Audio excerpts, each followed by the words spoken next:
우리 로마서 산책 우리 24번째 시간입니다. 본문의 말씀을 의지해서 하나님 말씀 상고하도록 하겠습니다. 우리 2장에서 사도 바울이 다루고자 하는 이 중심 내용은 유대인들의 죄와 하나님의 심판에 대한 것입니다. 유대인들이 자기들은 이방인들과 다른 우월한 존재인 양 오해하면서 그래서 오만해하고 아주 교만히 하면서 그 근거로 자신들은 율법을 가졌다 하는 사실에 심취해 있었습니다.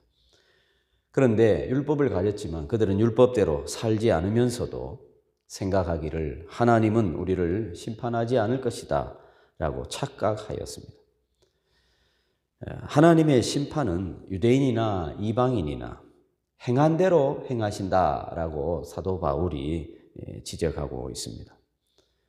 그래서 오늘 우리가 읽은 본문은 두 부분으로 나눌 수 있습니다. 17절에서 24절과 25절에서 29절 이렇게 두 부분으로 나누어 볼 수 있는데, 유대인들은 율법을 소유한 백성입니다. 하지만 율법을 소유했다는 것이 하나님의 심판을 피할 수 있는 면죄부가 되는 것은 아닙니다.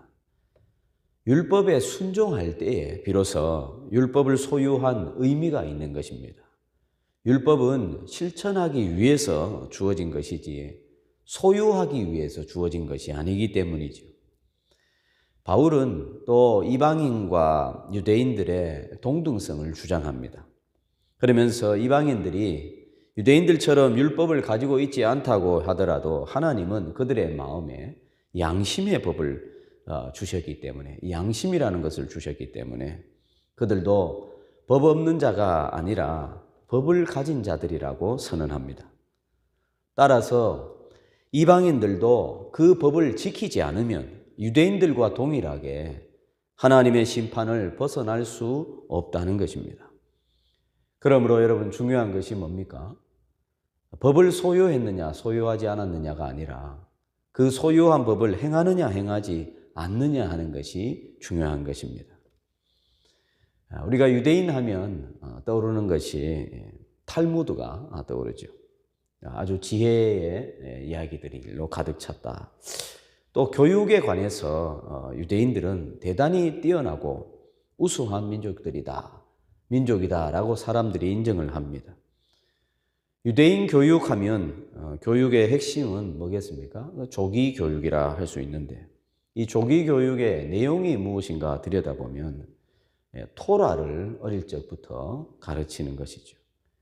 유대인들은 모세오경을 암송해야 성인식에 참여할 수 있다고 하니 참 유대인 하면 과히 율법에 능한 자들이다 이렇게 인정하지 않을 수 없을 것입니다.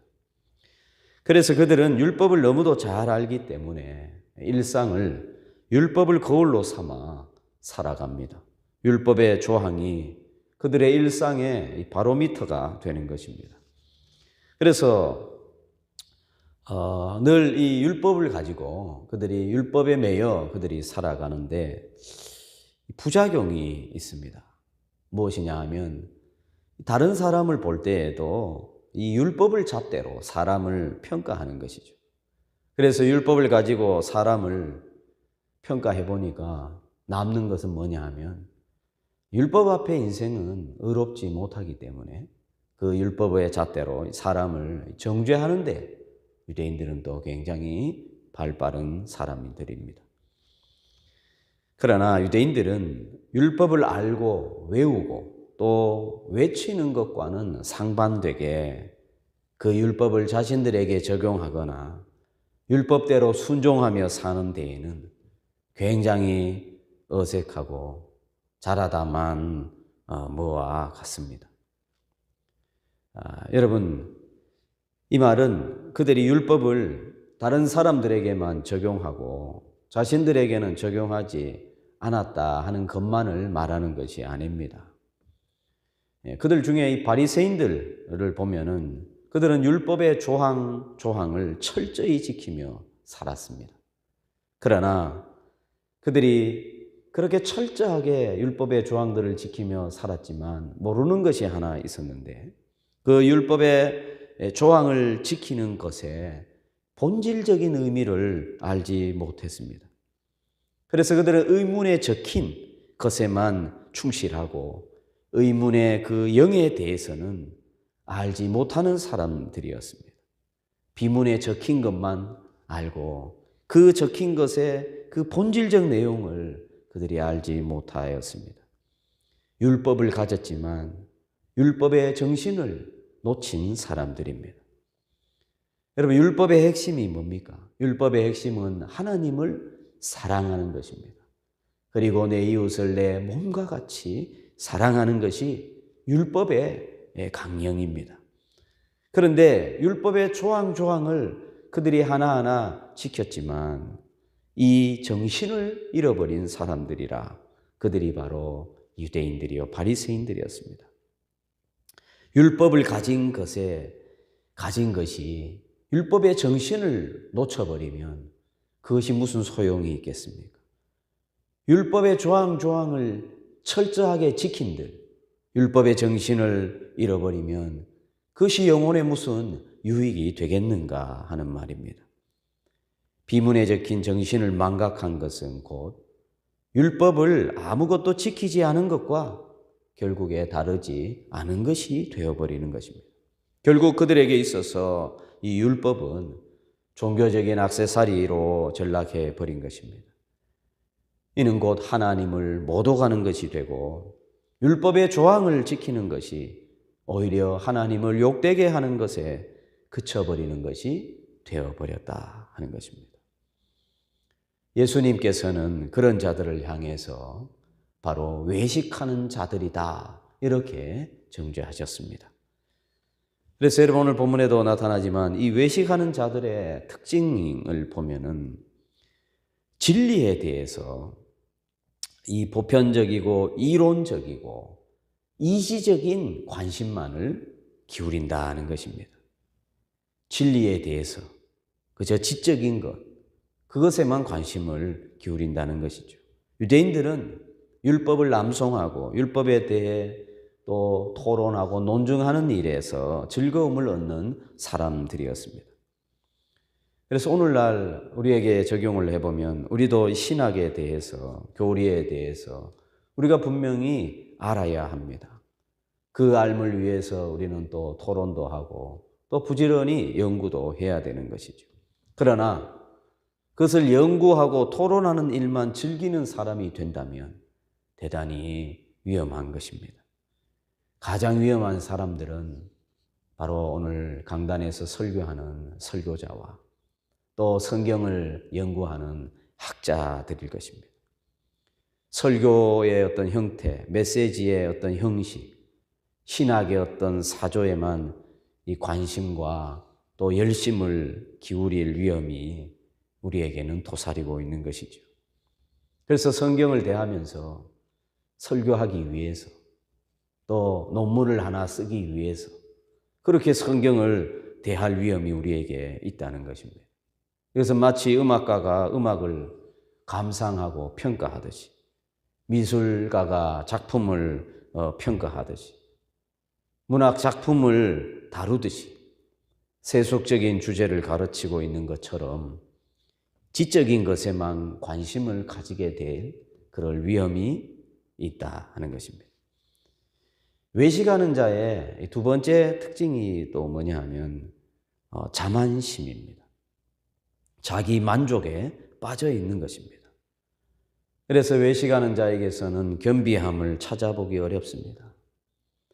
이 자만함으로 이 외식하는 사람들이 왜 이 자만에 빠졌는가 하면은 다른 사람이 가지고 있지 않은 어떤 것을 가졌기 때문에 그런 경우가 있습니다. 본문에서도 보듯이 유대인들은 율법을 소유했습니다. 이방인들은 갖지 못한 율법을 그들은 소유했고 그 소유한 것으로 그들은 자만했습니다. 그리고 그 자만에서 그들은 무엇을 의지했냐? 율법을 의지했습니다. 율법을 통해서 유대인들은 하나님을 의지하고 하나님을 경외하고 하나님을 사랑하는 자리에 나아가야 하는데 그들은 그렇게 하지 않고 율법을 소유했다는 것을 의지했습니다. 하나님의 무한한 자비와 인자하심으로 인해서 하나님을 의지하지 않고 자신이 지금 가지고 있는 자신에게 주어진 그 율법을 의지했다 하는 것이죠. 그래서 유대인들에게는 있고 이방인들에게는 없는 것을 확인하고서 그들이 자만심에 빠진 것입니다. 오만함과 교만함이 드러나게 됩니다. 여러분, 율법을 가지게 된 것은 그들이 실력으로 그 율법을 취득한 것이 결코 아닙니다. 그저 아브라함의 혈통을 이어받았다는 것 외에 아무것도 없는 것입니다. 그들은 그저 받은 것에 불과한 것입니다.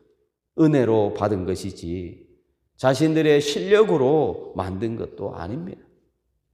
모세를 통해 이스라엘 백성들에게 주어진 그 율법은 이스라엘 백성들이 다른 민족들보다 더 크고 위대하고 잘나서가 아니었습니다. 오히려 더 약하고 더 무능하기 때문에 하나님이 율법을 주셨다고 말씀하는 것입니다. 그런 면에서 이런 복음도 다르지 않다고 봅니다. 고린도 전서 1장 28절에서 31절에 바울은 고린도 교회 성도들에게 이렇게 전합니다. 하나님께서 세상에 천한 것들과 멸시받는 것들과 없는 것들을 택하사 있는 것들을 폐하려 하시나니 이는 아무 육체도 하나님 앞에서 자랑하지 못하게 하려 하심이라. 너희는 하나님으로부터 나서 그리스도 예수 안에 있고 예수는 하나님으로부터 나와서 우리에게 지혜와 의로움과 거룩함과 구원함이 되셨으니 기록된 바 자랑하는 자는 주 안에서 자랑하라 함과 같게 하려 함이라고 말씀하셨습니다. 유대인들이 진정으로 자랑해야 하는 것은 하나님이십니다. 하나님의 사랑을 그들은 자랑해야 합니다. 하나님의 자비하심과 하나님의 그 인자하심과 하나님의 그 위대하심과 지극히 높으심과 하나님의 그 놀라운 그 영광을 자랑해야 하는 것이었습니다. 그러나 그들은 그것을 자랑하지 않고 자랑해야 할 것을 자랑하지 않고 전혀 엉뚱한 것을 자랑으로 삼은 것이죠. 오늘 이 시대에 교회와 우리 신자의 자랑 역시 우리는 우리 구주 예수 그리스도께서 십자가 상에서 나타내신 그 사랑과 그 은혜만의 우리의 자랑이 되어야 할 것입니다. 외식하는 자에게서 나타나는 또 하나의 특징이 뭐냐 하면 오늘 본문 20절에 말씀해 주고 있는데 스스로 믿는다는 것입니다. 율법에 있는 지식과 진리의 모본을 가진 자로서 어리석은 자의 교사요 어린아이의 선생이라고 스스로 믿으니. 이 유대인들은 자신에 대해서 완벽히 좋은 평점을 내리고 있습니다. 하나님 앞에서 자신의 모습을 보고 두려움과 떨림을 가지고 나아가야 되는데 그런 모습은 전혀 찾아볼 수 없습니다. 겸손함이라는 말은 남의 말일 뿐입니다. 누가복음 18장 9절에서 14절에도 보면은 예수님께서 비유로 잘 이런 식으로 스스로를 믿는 자에 대해서 예수님께서 말씀해 주셨습니다. 우리 한번 같이 찾아보도록 하겠습니다. 누가복음 18장 9절에서 14절 말씀입니다. 또 자기를 의롭다고 믿고 다른 사람을 멸시하는 자들에게 또 비유로 말씀하시되 두 사람이 기도하러 성전에 들어가니 하나는 바리새인이요 하나는 세리라. 바리새인은 서서 따로 기도하여 이르되 하나님이여 나는 다른 사람들 곧 토색 불이 간음을 하는 자들과 같지 아니하고 이 세리와도 같지 아니함을 감사하나이다. 나는 일회에 2번씩 금식하고 또 소득의 11조를 드리나이다 하고 세리는 멀리 서서 감히 눈을 들어 하늘을 쳐다보지 못하고 다만 가슴을 치며 이르되 하나님이여 불쌍히 여기소서 나는 죄인이로소이다 하였느니라. 내가 너희에게 이르노니 이에 저 바리새인이 아니고 이 사람이 의롭다 하심을 받고 그의 집으로 내려갔느니라. 무릇 자기를 높이는 자는 낮아지고 자기를 낮추는 자는 높아지리라 하시니라 고 했습니다. 여러분, 이런 모습은 오늘날 우리 교회 생활에 익숙해지면 익숙해질수록 또 신앙의 연수가 더해가면 더해갈수록 교회에서 중한 직분을 맡으면 맡을수록 그럴 가능성이 농후합니다. 이 기독교 신앙, 종교적인 어떤 의식과 의례에 이제 숙련되고 아주 익숙해지고 또 그 일에 어떤 재능까지 나타내게 되면 우리도 모르게 이 겸손함이란 것은 잊어버리고 우리 스스로를 믿는 자가 되어버릴 위험이 있는 것입니다. 그러므로 여러분, 옛말에도 벼는 익을수록 고개를 숙인다고 했습니다. 우리 신앙의 연수가 더해갈수록 하나님을 아는 지식이 더하면 더할수록 우리는 더욱 겸손한 자가 되어야 하는 것입니다. 아니, 겸손한 자가 됩시다. 겸손한 자가 되도록 운동한다고 캠페인을 벌인다고 겸손해지는 것은 아니죠. 바꾸어 말하면 정말로 복음 안에 있고 정말 복음의 진수를 깨달은 사람은 고개가 숙여지게 되어 있는 것입니다. 정말 신앙이 깊고 정말 신앙이 바르게 되면 정말 자신은 아무것도 한 것이 없고 할 수 없고 오직 하나님의 은혜인 것만 믿고 하나님의 은혜 아니면 나는 설 수 없는 연약한 인생인 것을 고백하며 살아가게 되는 것입니다. 여러분, 그래서 우리의 신앙의 성숙도를 가늠하는 척도는 얼마나 화려하고 얼마나 열심으로 이 교회 생활에 익숙하였는가가 아닙니다. 바로 나에게는 내가 스스로 믿는 이런 유대인과 같은 이런 자리에 내가 있는 것은 아닌지 늘 우리 자신을 돌아보고 나는 정말 하루하루 더 고개가 숙여지고 겸손해지고 나는 더 온순하여져 가고 있는가 하는 것으로 우리 신앙의 성숙도를 우리가 측정할 수 있어야 하겠습니다. 빈술에 빈 깡통이 요란한 것처럼 여러분, 스스로 대단하다고 여기는 자보다 텅 비어 있는 자는 없을 것입니다. 그래서 말을 많이 한다고 많은 것을 자랑한다고 무엇에 대한 확신을 가진다고 대단한 것이 아닙니다. 여러분, 25절에서 29절의 말씀을 이제 또 살펴보면 유대인들은 이 할례를 행한 백성들입니다. 할례는 유대인의 신분 표시입니다. 유대인 남자들은 생후 8일이 지나면 8일이 되면 할례를 행합니다.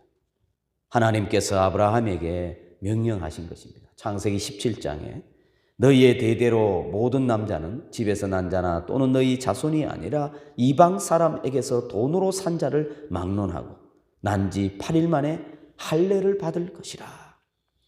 아무튼 너희 집안에 있는 모든 사람이라면 다 할례를 행하라. 이렇게 명했습니다. 그러나 이 할례의 유용성은 어디 있느냐? 로마서 오늘 본문 2장 25절에서 보듯이 할례를 정한 율법을 행하느냐의 여부에 달려있다는 것입니다. 내가 율법을 행하면 할례가 유익하나 만일 율법을 범하면 내 할례는 무할례가 되느니라. 할례를 받았다고 자랑할 것이 아니라 율법을 행하지 않으면, 율법대로 순종하지 않으면 그 할례는 아무 의미가 없다는 것입니다. 유대인들은 이 할례를 행한 이 백성은 하나님의 심판을 받지 않을 것이다, 이렇게 생각했습니다. 율법을 소유한 우리는 하나님의 심판을 받지 않을 것이다 라고 생각한 것처럼 할례 받은 우리는 하나님의 심판과는 전혀 상관이 없을 것이다 라고 그들은 착각했습니다. 할례도 마찬가지로 하나님의 심판을 피할 수는 없습니다. 바울은 이사야 52장을 인용하면서 지난날 이스라엘 백성이 율법을 소유하였으며 할례를 받았음에도 불구하고 그들이 범죄하였을 때 하나님께서 그들을 바벨론에 넘겨주셨던 것처럼 하나님은 지금도 그러하신 분이라 하는 것을 말하고 있습니다.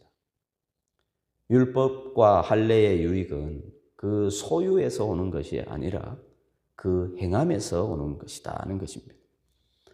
설사 할례를 받았다고 하더라도 율법을 범하면 할례는 아무런 소용이 없는 것이고 무할례와 마찬가지로 할례를 받지 않은 사람과 같다는 것입니다. 따라서 할례가 유대인들에게 특권이 될 수 없습니다.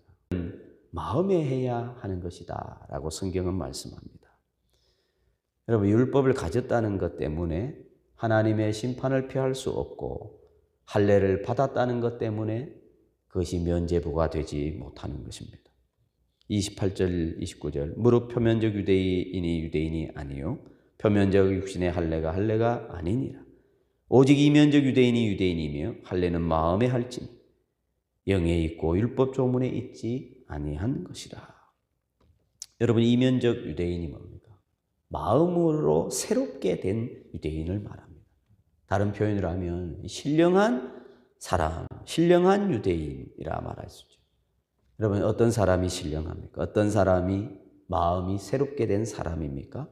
예수 그리스도를 구주로 믿어 성령을 받은 사람입니다.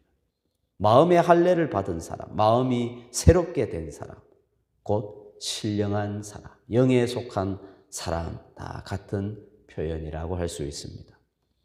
예수님을 주와 그리스도로 마음으로 믿어 의에 이른 사람들.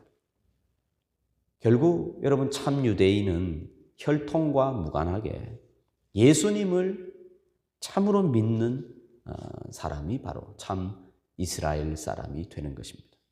믿음으로 사는 사람이 참 유대인이요 참 이스라엘 백성입니다. 신령한 사람, 영에 속한 사람, 참 아브라함의 자손이 되는 것입니다. 말씀을 맺습니다. 유대인들이 자신들은 율법을 가졌고 할례를 행했기에 하나님의 백성이라 자부하면서 그 자부심을 가진 것은 좋았는데 그 자부심을 넘어 자만과 오만에 빠져버린 채 그래서 오히려 하나님의 이름을 욕되게 하였습니다. 성경은 표면적 유대인이 유대인이 아니라 이면적 유대인이 참 유대인이라 하였습니다. 혈통으로 난 자가 아브라함의 자손이 아니라 믿음으로 난 자라야 아브라함의 자손이라 말씀합니다. 그래서 여러분, 그 원리 안에서 보면 아브라함의 하나님, 이삭의 하나님, 야곱의 하나님을 그리스도 예수 안에서 믿고 섬기고 의지하는 이 시대의 그리스도의 보편적인 교회와 신자들이 참 유대인이라, 참 이스라엘 사람이라 할 수 있을 것입니다.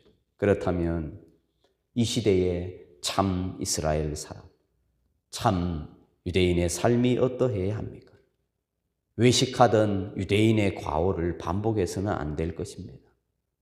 여러분, 우리 자신을 돌아보고 늘 골방에 들어가 크신 하나님 앞에 엎드려 우리 자신을 돌아보고 하나님의 은혜 아니면 나는 살아갈 수 없습니다. 늘 하나님 앞에 긍휼과 자비를 구하고 하나님의 은혜의 보좌 앞에 겸손하게 나아가야 될 것입니다. 여러분, 아직도 구원받지 못한 비신자들, 이방인들을 우리가 볼 때에 유대인의 그 오만 불손한 그런 시각과 자세를 우리는 버려야 할 것입니다. 유대인들은 이방인을 보기를 정말 사람으로 보지 않고 정말 자기들만 잘난 줄 알고 아주 오만하게